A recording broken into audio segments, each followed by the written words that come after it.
एक press note कल रात में रिलीज किया गया था। आई बिलीव आप सबको जानकारी हो गई होगी उसके बारे में। यहाँ पे फर्दर डिटेल्स मैं देना चाह रहा था। मेरे साथ में डीजीपी साहब भी हैं।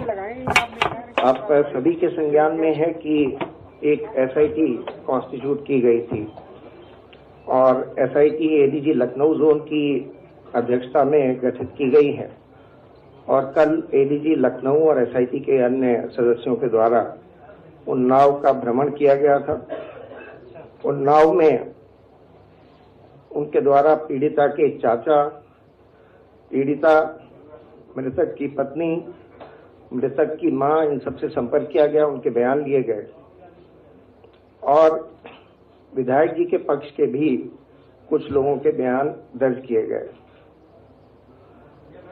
जो सीक्वेंस ऑफ इवेंट्स निकल करके आया एसआईटी की जांच में,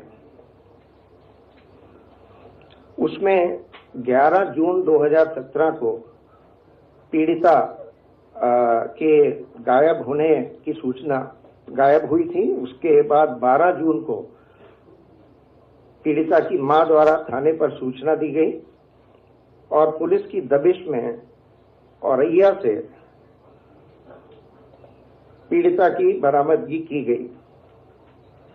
उसके बाद पीड़िता को कोर्ट में पेश किया गया।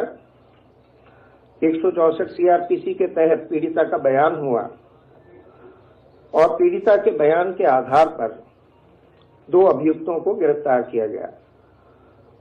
जो 164 का बयान न्यायालय में दिया गया था, उसमें 4 जून 2017 की घटना, जिसमें बाद में विधायक जी के ऊपर आरोप लगाए गए थे, उसका उल्लेख उस 164 सीआरपीसी के बयान में न्यायालय के समक्ष नहीं किया गया था। 1/8/2017 को इसमें कोर्ट में फिर चार्जशीट फाइल की गई। 2 अभियुक्तों को इसमें गिरफ्तार किया गया। जो चाचा ने बयान दिए एसआईटी के सामने, उसके अनुसार 30 जून 2017 को वो पीड़िता को लेकर के दिल्ली चले गए और दिल्ली में 4 जून 2017 की घटना के बारे में पीड़िता ने अपनी चाची को बताया। उसके बाद 17 अगस्त 2017 को पहली बार पीड़िता ने 4 जून की घटना के बारे में एप्लीकेशन दिया विभिन्न स्तरों पर। उस एप्लीकेशन के आधार पर जनपदीय पुलिस द्वारा जांच की गई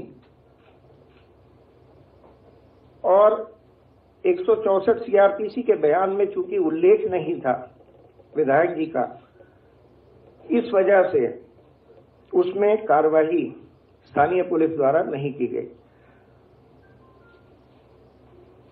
3 अप्रैल 2018 की जो घटना है, जिसमें पीड़िता के पिता के साथ में मारपीट हुई और कालांतर में उनकी डेथ हुई, उसके बारे में जो घटनाक्रम हुआ वो आपके सामने है।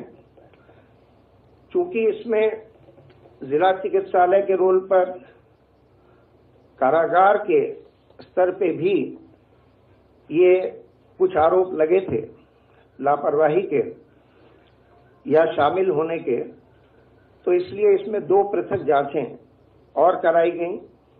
एक डीआईजी प्रिजन श्री लव कुमार, उनको भी भेजा गया। इससे पहले जेल सुपरिंटेंडेंट से एक रिपोर्ट ली गई थी और डीआईजी प्रिजन ने भी अपनी रिपोर्ट कल शासन को सबमिट करी।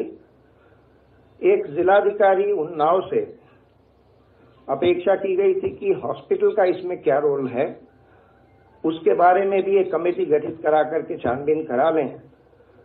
तो सीएमओ की अध्यक्षता में, जिसमें 2 एसीएमओज भी थे, कमेटी ने जांच करी और जांच के बाद में जो मृतक है उसके जेल में दाखिले से पहले चिकित्सालय में जो उसको उपचार दिया गया, या जेल में भर्ती के बाद में जब जेल ने रेफर किया उसको चिकित्सालय में, उस समय जो उसको ट्रीटमेंट दी गई, उसके बारे में विस्तार से छानबीन डीआईजी की रिपोर्ट में भी हुई और जिलाधिकारी द्वारा जो कमेटी गठित हुई मुख्य चिकित्सा अधिकारी की अध्यक्षता में, उसने भी विस्तृत जांच करी।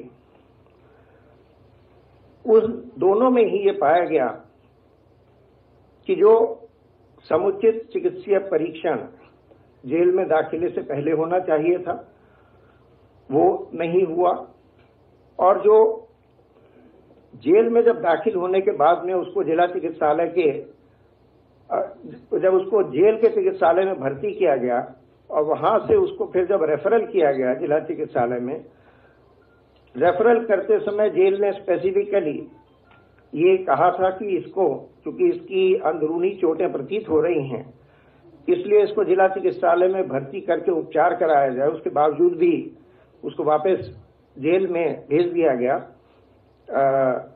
इसके आधार पर चिकित्सकों की लापरवाही परिलक्षित हुई, जिसमें जिला चिकित्सालय के सीएमएस, एक जो इमरजेंसी मेडिकल ऑफिसर था प्रशांत उपाध्याय, इन दो के निलंबन के लिए कार्रवाई की जा रही है, और 3 अन्य डॉक्टर जिन्होंने एग्जामिन किया था और जिनको भी चोटों के बारे में और उसकी दशा के बारे में सही आकलन करना चाहिए था, उनके खिलाफ भी विभागीय कार्रवाई की गई है।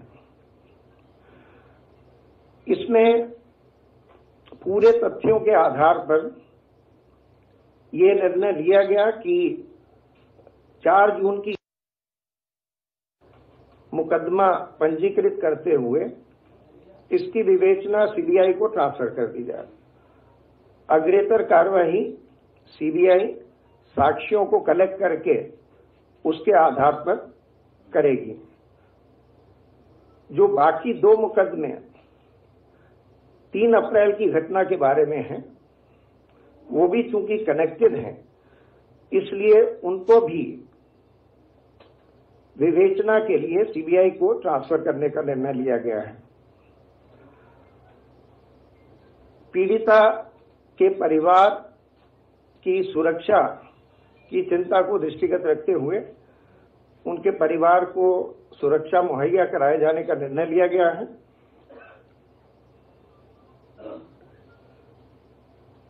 एसआईटी जो गठित है वो अपना कार्यवाही कर रही है।